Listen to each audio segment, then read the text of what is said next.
പിണറായി സർക്കാരിന്റെ ഭരണത്തിൽ കുടുംബ ബജറ്റ് താളം തെറ്റിയതോടെ ദുരിതത്തിലാണ് സംസ്ഥാനത്തെ വീട്ടമ്മമാർ. സപ്ലൈകോയിലടക്കം സബ്സിഡി സാധനങ്ങളില്ലാത്തതിലും വിപണിയിലെ പൊള്ളുന്ന വിലക്കയറ്റത്തിലും വലിയ പ്രതിഷേധത്തിലാണ് അവർ. വിവരങ്ങളുമായി കോഴിക്കോട് നിന്നും ദിഷ്ന ചേരുകയാണ്. ദിഷ്ന, അല്പസമയം മുമ്പ് ടിൻഡു പറഞ്ഞതുപോലെ തന്നെ മരുന്നുകൾ കിട്ടാനില്ല, അവശ്യ സാധനങ്ങൾ ഒന്നും കിട്ടാനില്ലാത്ത ഒരവസ്ഥയാണ് കാണുന്നത്. സപ്ലൈകോയിൽ പോയി കഴിഞ്ഞാൽ അവിടെ സബ്സിഡി സാധനങ്ങളില്ല, മാവേലി സ്റ്റോറിൽ പോയി കഴിഞ്ഞാൽ അവിടെ അത്യാവശ്യ സാധനങ്ങളില്ല. ഇതിനൊക്കെയും പൊതുവിപണിയെ ആശ്രയിക്കേണ്ട ഒരു ഗതികേടിലേക്ക് മലയാളികൾ എത്തിച്ചേർന്നിരിക്കുന്നു. ഇതിനൊക്കെയും കാരണം സർക്കാരിൻ്റെ അനാസ്ഥയാണ്, സർക്കാരിൻ്റെ പിടിപ്പുകേടാണ് എന്നുള്ള വിമർശനം തന്നെയാണ് ഉയർന്നുകൊണ്ടിരിക്കുന്നത്. പ്രത്യേകിച്ച് ഈ കുടുംബ ബജറ്റ് താളം തെറ്റിയ ഒരു സാഹചര്യത്തിൽ വീട്ടമ്മമാർ വലിയ പ്രതിഷേധത്തിൽ തന്നെയാണുള്ളത്.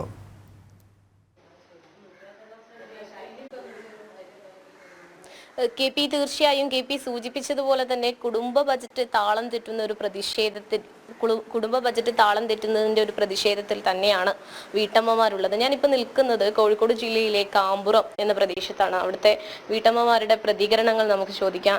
ചേച്ചി, സപ്ലൈകോയിലടക്കം സബ്സിഡി സാധനങ്ങൾ ഇല്ലാത്തൊരവസ്ഥയാണ് നിലവിലുള്ളത്.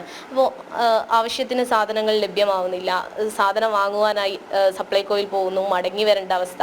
തിരിച്ചു മാർക്കറ്റിൽ പോയാലും വലിയ വിലയിൽ സാധനങ്ങൾ വാങ്ങി വരേണ്ട ഒരു അവസ്ഥയല്ലേ നിലവിലുള്ളത്?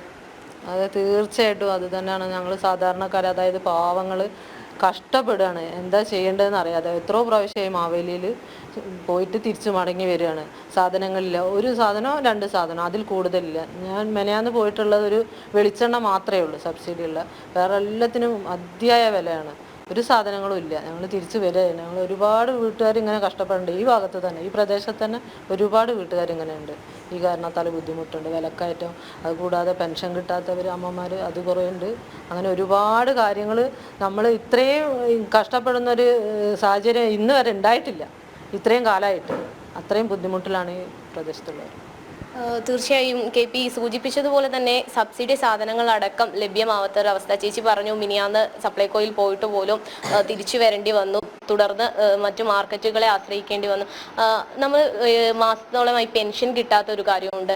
ചേച്ചി, എത്ര മാസമായി പെൻഷൻ കിട്ടിയിട്ട്? 7 മാസമായി. ഒരു മാസത്തേക്ക് വന്നിട്ടുണ്ട്.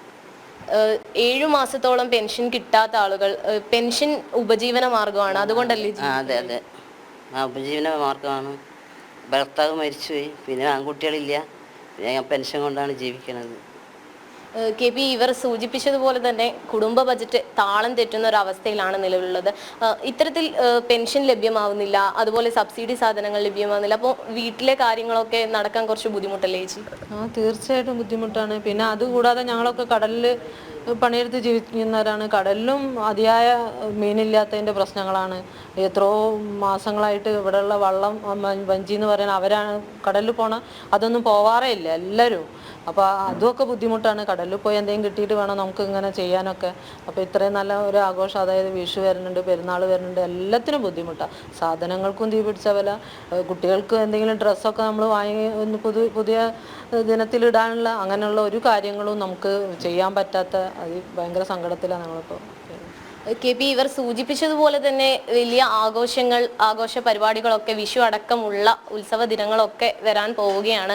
ആ സമയത്ത് എങ്ങനെയാണ് മുന്നോട്ട് കൊണ്ടുപോവുക എന്നുള്ളൊരു പ്രതിസന്ധിയിലാണ് വീട്ടമ്മമാർ. കാരണം കുടുംബ ബജറ്റ് താളം തെറ്റുന്ന നിലയിലാണുള്ളത്. പെൻഷനുകളടക്കം നേരത്തെ സൂചിപ്പിച്ചതുപോലെ 7 മാസത്തെ പെൻഷൻ കിട്ടാനുണ്ടായിരുന്നു. അതിൽ 1 മാസത്തെ പെൻഷൻ ഇപ്പോൾ തിരഞ്ഞെടുപ്പ് അടുത്തതോടുകൂടി 1 മാസത്തെ പെൻഷൻ വിതരണം മാത്രമാണ് ഇപ്പോൾ ഇവർക്ക് ലഭിച്ചിട്ടുള്ളത്. അതുപോലെ തന്നെ സപ്ലൈകോയിലെ സബ്സിഡി സാധനങ്ങൾ ലഭ്യമാകുന്നില്ല. ഇതൊക്കെ കൊണ്ട് തന്നെ വീട്ടമ്മമാർ വലിയ ദുരിതത്തിലാണ് KP ഇപ്പോൾ ഉള്ളത്.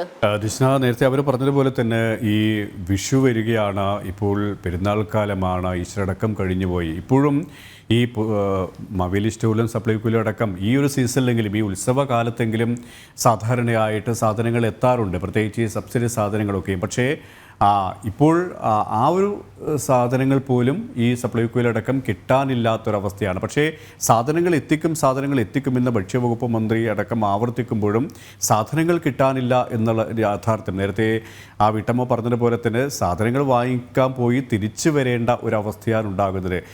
ഈ ഒരു സാഹചര്യമൊക്കെയും ഇപ്പോൾ ലോക്സഭാ തെരഞ്ഞെടുപ്പാണ്, അതിൻ്റെ പ്രചാരണം ഇങ്ങനെ ചൂടുപിടിച്ച് മുന്നേറുകയാണ്. ഒരു വോട്ടാക്കി മാറ്റം അല്ലെങ്കിൽ ഈ ഒരു പ്രതിഷേധം ആ രീതിയിൽ രേഖപ്പെടുത്താനുള്ളൊരു തയ്യാറെടുപ്പിൽ കൂടിയാണ് അവരൊക്കെയും ഉള്ളതല്ലേ?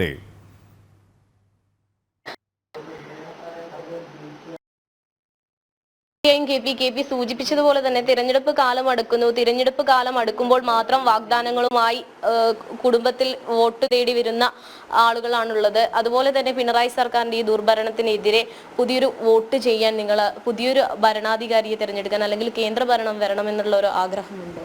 തീർച്ചയായിട്ടും ഉണ്ട്. അത്രയും പൊറുതി മുട്ടിയിട്ടുണ്ട് ഈ 6-7 വർഷം കൊണ്ട്. ഞങ്ങൾ അത്രയും സങ്കടത്തിലാണ് ഇവിടുത്തെ എല്ലാ ജനതയും. അത് നമ്മൾ തീർച്ചയായിട്ടും പുതിയൊരു ഭരണം വരണം എന്ന് തന്നെയാണ് ആഗ്രഹിക്കുന്നത്. ഇവിടെ ഉള്ളവർ എല്ലാവരും അത്രയും ബുദ്ധിമുട്ടിയിട്ടാണ് ഇവിടെ ഓരോ കാര്യങ്ങളും എന്തിന് നമ്മൾ ചെല്ലുമ്പോഴും അതിനെല്ലാം ഇല്ല എന്നുള്ളത് അല്ലെങ്കിൽ വേറെ എന്തെങ്കിലും രീതിയിലുള്ള ഇതാണ് പറയുന്നത്, മറുപടിയാണ് തരുന്നത്. നമ്മളെ സപ്പോർട്ട് ചെയ്ത്, അതായത് സാധാരണക്കാർ ഇത്രയും വലിയ വോട്ട് ഒരു ഇത് ചെയ്തു കൊടുത്തിട്ട് അതിനുള്ളൊരു ഇതുപോലും ചെയ്യാത്ത അവസ്ഥയിലാണ് ഇന്നത്തെ ഈ ഭരണാധികാരി നമ്മളോട് കാണിക്കുന്നത്.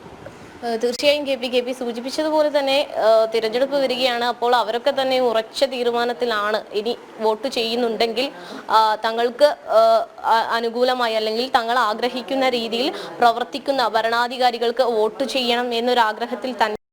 ഈ ക്ഷേമ പെൻഷൻ്റെ കാര്യവും നേരത്തെ പറയുകയുണ്ടായി. ആ വീട്ടമ്മ പറഞ്ഞത് ക്ഷേമ പെൻഷൻ 7 മാസത്തോളമായി കിട്ടാതെ ഇരിക്കുന്നു. ഇപ്പോൾ ഈ ഇലക്ഷൻ വരുന്ന സമയത്ത് ഈ ബന്ധപ്പെട്ടവർ, ഈ വോട്ട് പിടിക്കാൻ വരുന്ന ഇടതുപക്ഷ ഭരണത്തിൻ്റെ ആൾക്കാർ, ഇടതുമുന്നണിയുടെ ആൾക്കാർ, ഇടതുപക്ഷ സ്ഥാനാർത്ഥിയുടെ ആൾക്കാർ ഈ ക്ഷേമ പെൻഷനുമായി ബന്ധപ്പെട്ട് പരാതി പറയുമ്പോൾ എന്ത് മറുപടിയാണ് പറയുന്നത്? സാധാരണ ഈ ഇലക്ഷൻ സമയത്ത് വാരിക്കോരി കൊടുക്കുന്ന ഒരു സർക്കാരിനെ നമ്മൾ കാണാറില്ല. കാരണം കഴിഞ്ഞ തെരഞ്ഞെടുപ്പിലൊക്കെ നമ്മൾ കണ്ടിട്ടുണ്ട്. ആ സമയത്ത് ഭക്ഷ്യക്കിറ്റുകൾ വിതരണം ചെയ്യുന്നു. ഈ ഭക്ഷ്യക്കിറ്റ് ലഭിച്ച് വോട്ട് കുത്തിയവരൊക്കെയും ഇപ്പോൾ നെട്ടോട്ടം ഓടുന്ന കാഴ്ചയും നമ്മൾ കാണുകയാണ്. അതിലുള്ള ഒരു മനസ്താപത്തിലാണ് കേരളത്തിലെ സാധാരണക്കാരായ ആൾക്കാരുള്ളത്. അതുകൊണ്ട് തന്നെയാണ് നേരത്തെ ദൃഷ്ണ മറ്റുള്ള വീട്ടമ്മ പറഞ്ഞതുപോലെ തന്നെ ഇതൊക്കെയും ഞങ്ങൾ പ്രതിഷേധം രേഖപ്പെടുത്തുക സ്വാഭാവികമായും വോട്ടായിട്ടാണ്. അതുകൊണ്ട് തന്നെ നരേന്ദ്രമോദി സർക്കാരിൻ്റെ ജനക്ഷേമ ഭരണത്തിൽ അത്രമേൽ അവർ പ്രതീക്ഷ അർപ്പിക്കുകയും ചെയ്യുന്നുണ്ട്.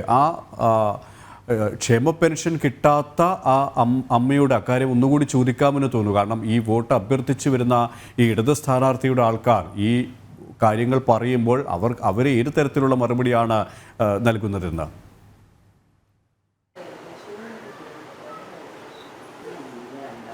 തീർച്ചയായും കെ പി, ഇതിൽ പ്രധാനമായും എടുത്തു പറയേണ്ടത് 7 മാസം അമ്മയ്ക്ക് ക്ഷേമ പെൻഷനുകൾ ലഭ്യമാവാനായിട്ട് പിന്നീട് ഈ 1 മാസം തെരഞ്ഞെടുപ്പ് അടുത്ത സമയത്താണ് ഇത്തരത്തിൽ പെൻഷൻ ലഭ്യമായത്. അമ്മ വോട്ട് ചോദിച്ച ആളുകളൊക്കെ വീട്ടിൽ വരാൻ തുടങ്ങിയോ? പക്ഷെ ഈ വോട്ടിൽ എങ്ങനെയാണ് ഈ തെരഞ്ഞെടുപ്പിനെ എങ്ങനെയാണ് കാണുന്നത്? തെരഞ്ഞെടുപ്പ് നല്ല ഭരണമാണെങ്കിൽ തെരഞ്ഞെടുപ്പിന് ഒരിക്കൽ വോട്ട് ചെയ്യും. ഈ കഴിഞ്ഞ ഭരണത്തിൽ 7 മാസത്തോളം അമ്മയ്ക്ക് പെൻഷൻ കിട്ടാത്തൊരു സാഹചര്യമല്ലേ ഉണ്ടായത്? അതെ. അപ്പം ഭരണം മാറണം, എന്നാലേ പെൻഷനും ശരിക്കും വരുള്ളൂ. മോദി സർക്കാർ അധികാരത്തിൽ വരണമെന്ന് ആഗ്രഹമുണ്ടോ? മോദി സർക്കാർ വരണമെന്ന് അധികാരത്തിൽ വരുന്നുണ്ട്. ഭരണം മാറി നല്ലൊരു ഭരണം വരട്ടെ, എന്നിട്ട് നമുക്ക് ചിന്തിക്കാം. തീർച്ചയായും കെ പി, ഇവരൊക്കെ തന്നെയും പറയുന്നത് നല്ലൊരു ഭരണം വേണം, ഭരണം മാറി വരണം എന്നൊരു കാര്യമാണ്. കാരണം 7 മാസത്തോളം പെൻഷൻ മുടങ്ങി. അമ്മ പറഞ്ഞതുപോലെ ഭർത്താവ് മരിച്ചു. ആ പെൻഷൻ കൊണ്ട് ഉപജീവന മാർഗം നടത്തുന്ന ആളുകളാണ് ഇവരൊക്കെ തന്നെയും. ഇവർ മാത്രമല്ല, ഇവർ ഒരാളുടെ ഒരു പ്രതിനിധി മാത്രമാണ്. അങ്ങനെ ആയിരക്കണക്കിന് ആളുകൾ ഈ കേരളത്തിൽ ഉണ്ട് എന്നതാണ് ഇതിൽ നിന്നും വ്യക്തമാകുന്നത്. അപ്പോൾ പുതിയൊരു ഭരണം വരണം, മാറ്റത്തിന് തുടക്കമാവുന്നതായിരിക്കും ഈ തിരഞ്ഞെടുപ്പ് എന്നതാണ് ഈ വീട്ടമ്മമാരൊക്കെ തന്നെയും വ്യക്തമാക്കുന്നത്. കെ പി, ദിശ പറഞ്ഞതുപോലെ തന്നെ അവിടെയുള്ള ആൾക്കാർ വീട്ടമ്മമാർ പ്രതിനിധികളാണ്. കാരണം കേരളത്തിൻ്റെ ആ ഒരു മുഖച്ഛായയുടെ അല്ലെങ്കിൽ വീട്ടമ്മമാർ അനുഭവിക്കുന്നത് അത് പലതരത്തിലാണ്. വിപണിയിൽ പൊള്ളുന്ന ആൾക്കാർ, വിപണിയിൽ അത്രമേൽ സാധനങ്ങൾ കിട്ടാതെ കുടുംബ ബജറ്റ് താളം തെറ്റി നിൽക്കുന്ന സാധാരണക്കാരായ വീട്ടമ്മമാർ, ക്ഷേമ പെൻഷൻ ലഭിക്കാതെ കുടുംബം മുന്നോട്ട് പോകാൻ കഴിയാത്ത ആൾക്കാർ, ഇങ്ങനെയുള്ള 10,000-കണക്കിന് ആൾക്കാരുടെ പ്രതിനിധികൾ തന്നെയാണ് അവർ. അതുകൊണ്ട് തന്നെയാണ് അവർ ഈ ഭരണം മാറണം എന്ന് ഒരേ സ്വരത്തിൽ പറയുന്നത്. മോദി ഗ്യാരണ്ടിയിൽ കേന്ദ്ര സർക്കാരിൻ്റെ ആ ഒരു കരുതലിൽ അത്രമേൽ അവർ ആശ്രയിക്കുന്നതും അത്രമേൽ അവർ പ്രതീക്ഷ അർപ്പിക്കുന്നതും അതുകൊണ്ട് തന്നെയാണ്. കോഴിക്കോട് നിന്നും ദിസ്നയാണ് വിവരങ്ങൾ നൽകിയത്.